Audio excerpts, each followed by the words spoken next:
vivimos en la era de la inteligencia artificial. Digo, las supercomputadoras en nuestros bolsillos y algoritmos que básicamente son capaces de predecir nuestras decisiones. Ajá, totalmente. Y sin embargo, resulta que una de las armas definitivas contra la procrastinación moderna y, bueno, el caos digital en general, es un tomate de plástico. Sí, un tomate de plástico diseñado en los años 80. Increíble, ¿no? Hoy, el objetivo de nuestra exploración es diseccionar la psicología oculta detrás de la famosa técnica Pomodoro, creada por el empresario italiano Francesco Cirillo. Así es. Tenemos sobre la mesa un compendio de sus principios fundacionales y estudios empíricos sobre cómo esta metodología ha impactado a más de 2 millones de personas. Que es una cifra altísima, claro. 100%. Así que nuestra misión hoy es entender cómo un simple temporizador de cocina, digo, el clásico de darle cuerda, promete transformar radicalmente nuestra relación con el tiempo, pasando de un estado de parálisis a un ritmo de productividad que sea realmente sostenible. Es una premisa que, a simple vista parece casi demasiado simple para ser verdad. O sea, un relojito de cocina. Sí, suena broma casi. Exacto. Pero lo verdaderamente valioso de este material, y de lo que estoy convencida tras revisarlo, es que no se trata solo de la mecánica de darle cuerda a un reloj durante 25 minutos. Claro, hay mucho más fondo. Muchísimo más. Lo que hace que este análisis sea fascinante es la profunda arquitectura cognitiva que Cirillo construyó. Es, digamos, un estudio súper riguroso sobre cómo el cerebro humano percibe el avance de los minutos. ¿Cómo reaccionamos a la presión también, no? Totalmente. ¿Cómo reacciona ante la presión constante? Y sobre todo, ¿cómo podemos reprogramar esa respuesta neurológica para recuperar el control que sentimos que perdemos todos los días? Bueno, vamos a desempacar esto. Porque antes de siquiera pensar en cronómetros o, no sé, en herramientas de productividad y aplicaciones, tenemos que mirar a la cara a la raíz del problema. ¿Qué es la ansiedad? Exacto. Esa ansiedad casi universal que sentimos cuando miramos el reloj a media tarde y la lista de pendientes sigue intacta. O sea, el pánico. Sí, el reloj no perdona. Y justo hay una cita del poeta Charles Baudelaire en el material que es francamente aterradora. Describe el tiempo como un jugador codicioso que gana sin hacer trampa, cada ronda. Wow, es una imagen muy sombría, ¿eh? Pero ilustra perfectamente el núcleo del conflicto humano con el tiempo. Te deja como sin escapatoria. Sí, que acorrala. Para entender el origen de esa angustia, el análisis nos pide diferenciar dos formas en las que la mente procesa el paso de los minutos. La primera dimensión es lo que los filósofos denominan el devenir. El devenir. Suena a una fuerza inevitable, digo. Algo que simplemente no se puede detener. Absolutamente. Es la concepción del tiempo como un flujo abstracto y continuo. Es esta sensación opresiva de que los minutos simplemente transcurren, se desvanecen hacia el pasado y pues nos dejan atrás sin que podamos hacer nada al respecto. Como una corriente que te arrastra. Tal cual. Y psicológicamente enfrentarnos al tiempo como el devenir genera pánico porque elude por completo nuestro control. Ya veo. Nos coloca en una posición de víctimas frente a un avance incesante que no podemos pausar ni negociar. O sea, pensándolo bien, tratar de lidiar con esa versión abstracta del tiempo es como intentar sostener agua entre las manos. Qué buena imagen. Es que por más fuerza que hagas, por más que aprietes los dedos con desesperación intentando retener el momento, el agua inevitablemente se va a escurrir. Claro, se escapa por todas partes. Y lo único que queda al final es la frustración total de sentirte, incapaz de contenerla. Terminabas empapado y sin agua. Y esa frustración, ese estrés, drena la energía mental que deberíamos usar para trabajar o crear. Por eso, en contraposición a esa abstracción, existe una segunda forma de percibir el tiempo. Y esta es la clave de todo. A ver. Se llama la sucesión de eventos. Aquí abandonamos por completo la idea del flujo incontrolable. Adiós al agua que se escapa. Exacto. En lugar de ver el tiempo como una entidad monstruosa que nos arrastra, lo empezamos a ver puramente como una serie de actividades concretas que ocurren una después de la otra. O sea que, volviendo a la idea del agua y del río, pasar a la sucesión de eventos es decidir que ya no vas a intentar atrapar la corriente con las manos. ¿Sí? En su lugar, es como cruzar un río pisando piedras. Claro. Cada tarea, cada bloque estructurado, es una piedra firme. Te da seguridad, un ritmo constante, y te permite avanzar paso a paso hacia la otra orilla sin ahogarte. Es una visualización muy precisa, de verdad.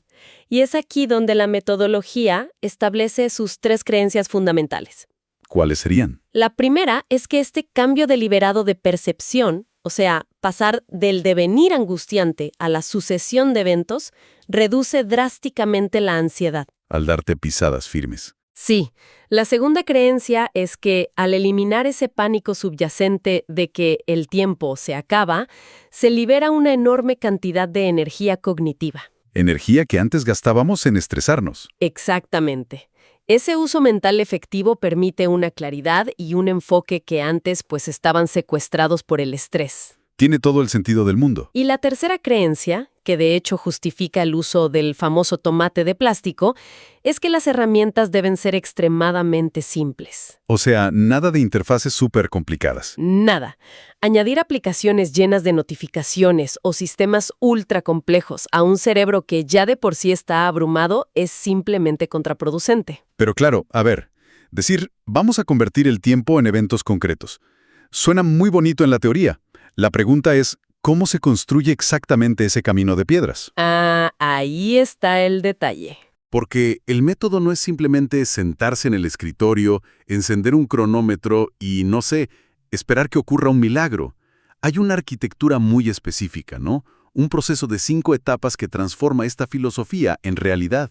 Así es, no es magia, es método. Es un ciclo de retroalimentación continua. Todo comienza con la etapa de planificación. Que se hace al principio del día, me imagino. Exacto, se hace al inicio para definir con precisión qué eventos van a suceder.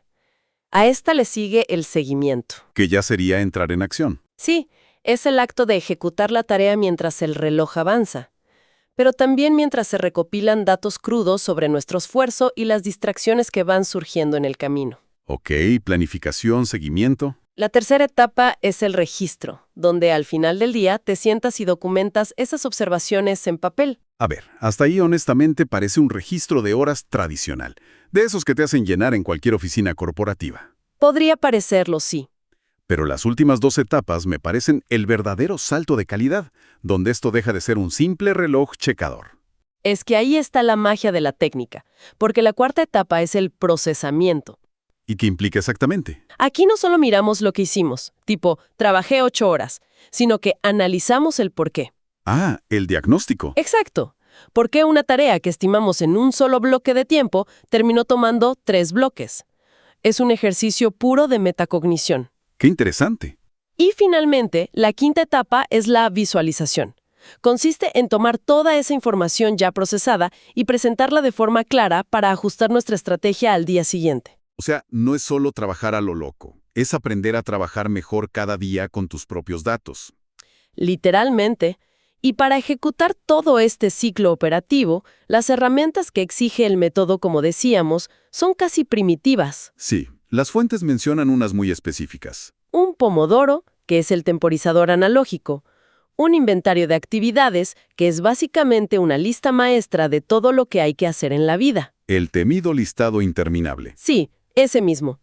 Luego está una hoja de tareas del día, para lo estrictamente prioritario hoy, y una hoja de registros para hacer toda esta analítica nocturna. Y bueno, todo esto nos lleva a la famosa anatomía del esfuerzo de la que tanto se habla, que son 25 minutos de trabajo ininterrumpido. Ni un minuto más, ni uno menos. Seguidos por un descanso corto de 3 a 5 minutos.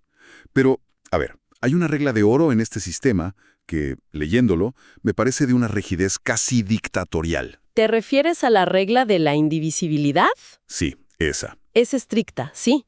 La regla dice que un pomodoro no se puede pausar. 0 pausas. 0. No existe el botón de pausa en esta metodología.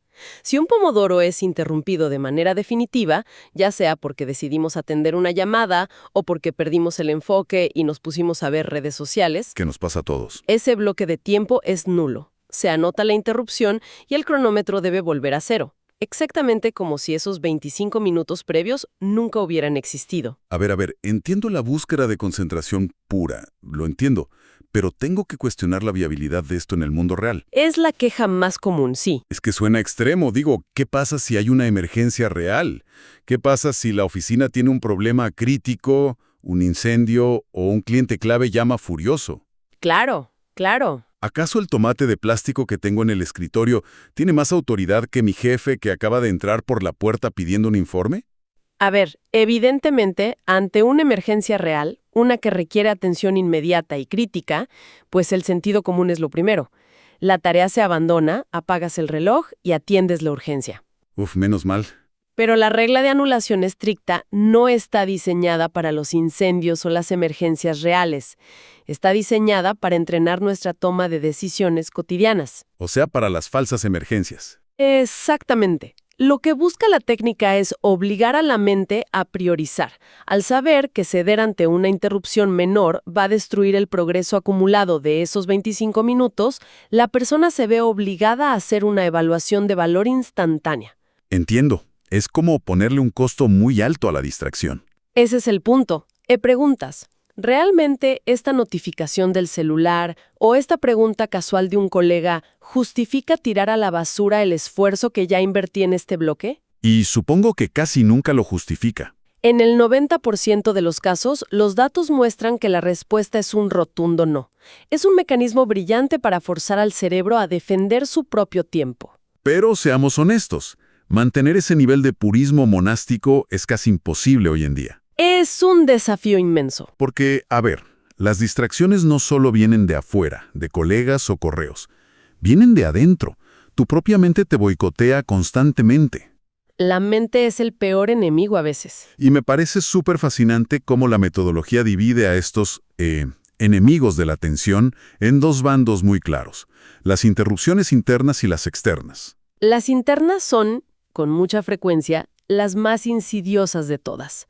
Son esos impulsos repentinos que surgen de la nada en medio del trabajo profundo. Totalmente. De pronto estás súper concentrado y sentimos la necesidad urgente de, no sé, pagar una factura de luz. ¿O te acuerdas de que no sacaste la basura? O recordamos que debemos revisar un correo electrónico de ayer, o surge la curiosidad tremenda de buscar un dato irrelevante en Internet sobre la película que viste anoche. Sí, la mente a 1000 por hora. ¿Y qué hacemos con eso? Para esto, la táctica recomendada es sumamente específica y elegante: el uso del apóstrofo. Me encanta esta táctica, de verdad. La regla dicta que cada vez que sientes ese impulso interno de abandonar la tarea, debes tomar un lápiz, hacer una pequeña marca, un apóstrofo, en la hoja de registro justo al lado de la tarea en la que estás. Ajá, una marca física. Anotar rápidamente de qué se trataba esa distracción, tipo apagar la luz y volver inmediatamente a la pantalla hasta que suene el temporizador. Sin perder el ritmo.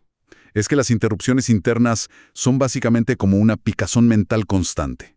O sea, el cerebro te pide a gritos que te rasques. Y escribir el apóstrofo en el papel es la forma física y tangible de rascar esa picazón sin arruinar tu bloque de tiempo. Qué buena analogía. Y funciona precisamente gracias a un principio de descarga cognitiva. ¿Descarga cognitiva? Sí, cuando la mente genera una preocupación o una idea aleatoria, retenerla en la memoria de trabajo consume recursos valiosísimos y además genera estrés por miedo a olvidarla. Claro, te quedas repitiendo, no olvidar pagar la luz, no olvidar pagar la luz. Exacto. Al externalizar ese pensamiento, al ponerlo en el papel físico, le estamos enviando una señal muy clara al cerebro de que la idea ya está a salvo. Ya no necesita retenerla. Exacto. Esto permite que la memoria de trabajo se libere al instante y el enfoque regrese de lleno a la actividad principal. Es literalmente como vaciar la memoria RAM del cerebro. Pero bueno, ahora, las interrupciones externas son otro monstruo completamente diferente. Uf, sí. Las personas reales. Son los colegas acercándose al escritorio para platicar, llamadas telefónicas, el repartidor tocando el timbre, y aquí el protocolo es diferente. Son 4 pasos tácticos. Así es. Son pasos muy concretos de negociación. Primero, informar educadamente a la persona que se está trabajando y no se puede atender el asunto en ese preciso instante. Poner el límite. Segundo, negociar un momento específico para reconectar más tarde. Tercero, reprogramar esa nueva tarea anotándola para un pomodoro posterior, para que no se pierda. ¿Y el cuarto? Y cuarto, volver inmediatamente a la tarea original. Suena fácil, pero requiere práctica. Muchísima. Lo que resulta verdaderamente revelador de los datos es que quienes recién comienzan a usar esta técnica descubren, con gran sorpresa, el volumen real de su distracción diaria. ¿De cuánto estamos hablando? Es muy común que los principiantes registren entre 10 y 15 interrupciones, sumando tanto internas como externas, en un solo bloque de 25 minutos. 15 interrupciones en 25 minutos.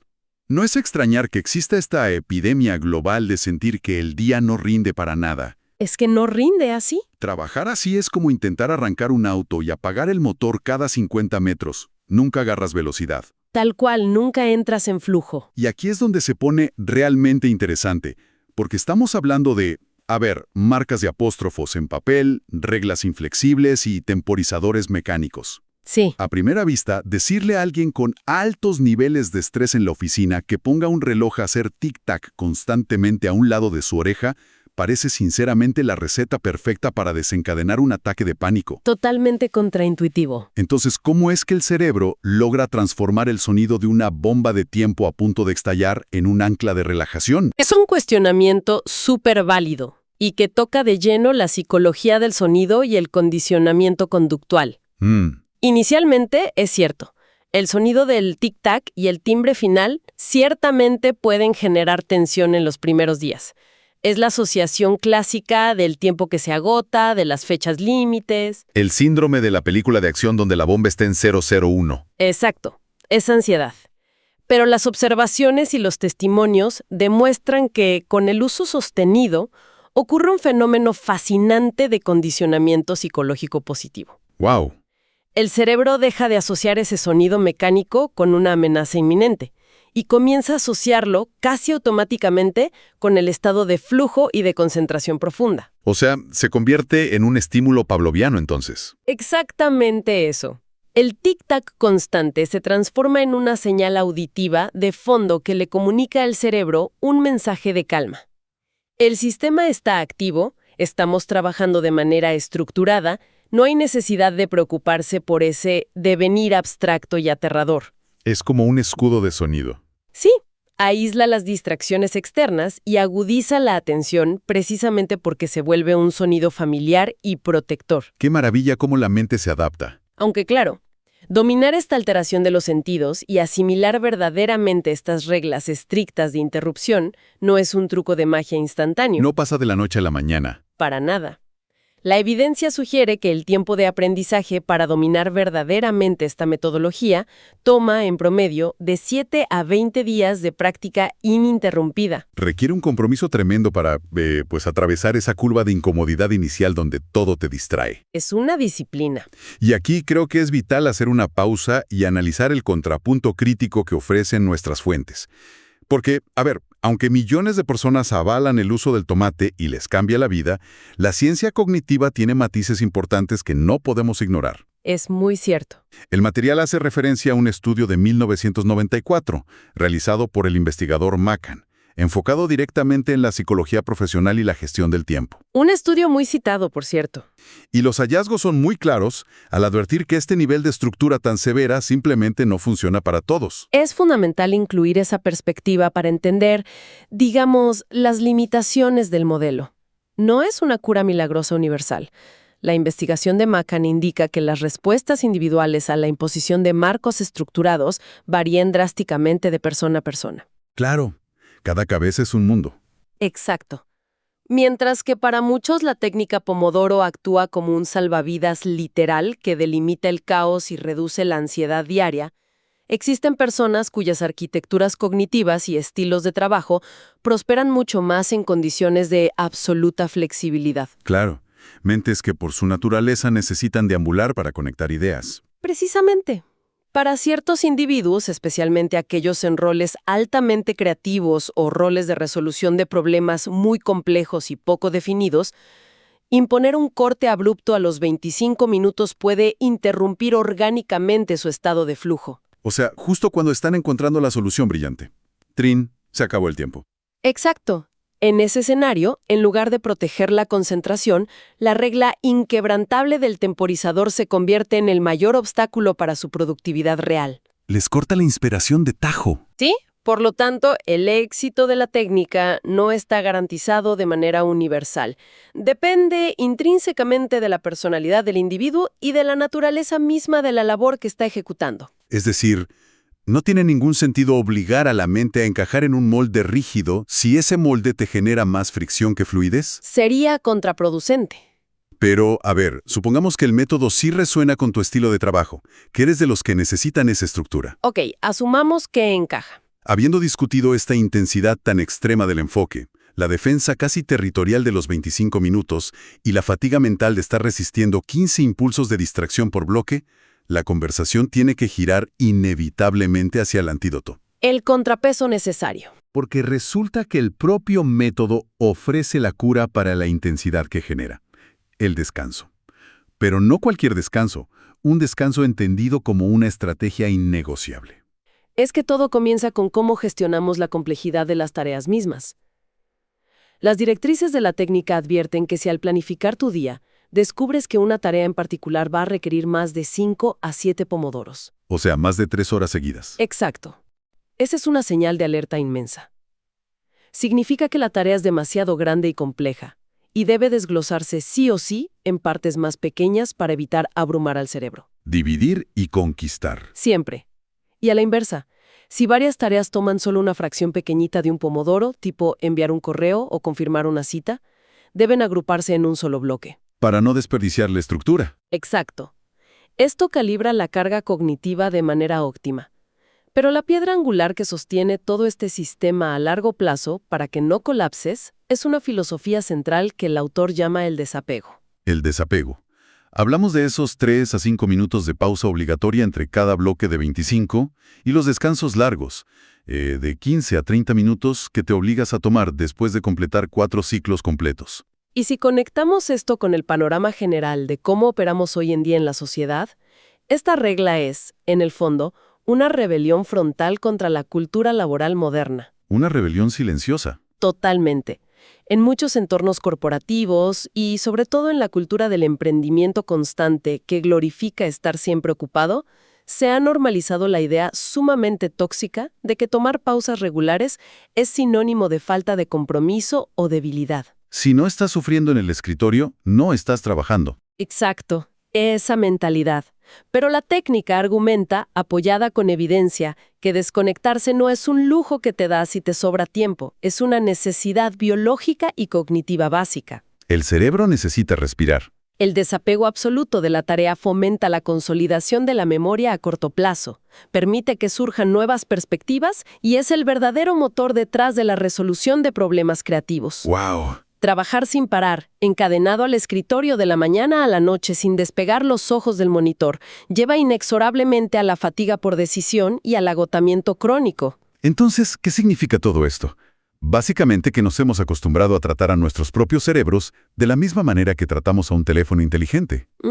A ver, explícame eso. Digo, le exigimos al cerebro que la pantalla esté encendida con el brillo al máximo nivel, ejecutando múltiples aplicaciones pesadas al mismo tiempo durante todo el maldito día, pero sin conectarlo jamás a la corriente. Es la receta para que la batería muera. Exacto.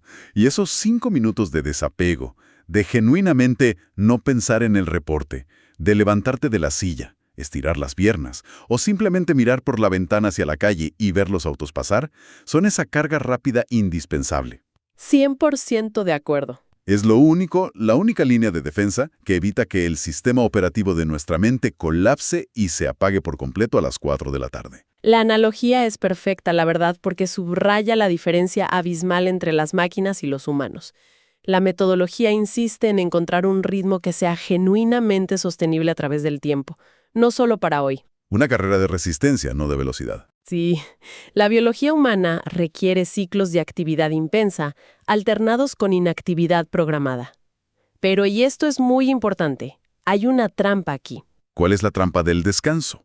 El valor real de esas pausas radica en hacer un corte limpio y absoluto con el trabajo. Si suena el timbre de tu reloj, te levantas a buscar agua a la cocina, pero durante esos 5 minutos tu mente sigue rumiando sobre la frase que vas a escribir a continuación. O dándole vueltas al error que encontraste en la hoja de cálculo. Exacto. Si haces eso, no hay verdadero desapego. Y si no hay desapego total de la tarea, no hay recuperación cognitiva real. Es, digamos, un descanso falso. Te estás engañando a ti mismo. Básicamente. Y creo que ahí, precisamente ahí, radica el verdadero impacto de toda esta información que hemos desglosado hoy en nuestra inmersión. Totalmente. El secreto de todo esto no está en entrar a Internet hoy mismo y comprar el cronómetro de plástico más ruidoso y retro que encontremos. No, la herramienta es lo de menos.